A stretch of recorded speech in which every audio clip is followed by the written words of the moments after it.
بسم اللہ الرحمن الرحیم۔ اللہ کے محبوب دانہ غیوب منزہۃ عن العیوب عز و جل وصلی اللہ تعالی علیہ وسلم کا فرمان عبرت نشان ہے، مجھ پر درود پاک کی کثرت کرو، بے شک یہ تمہارے لیے طہارت ہے۔ قربانی کی تعریف۔ قربانی کیا ہے؟ آئیے قربانی کی تعریف سنتے ہیں۔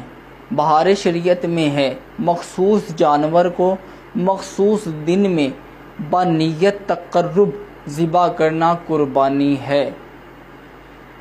قربانی حضرت ابراہیم علیہ السلام کی سنت ہے جو اس امت کے لیے باقی رکھی گئی ہے، اور نبی کریم صلی اللہ تعالی علیہ وسلم کو قربانی کرنے کا حکم دیا گیا۔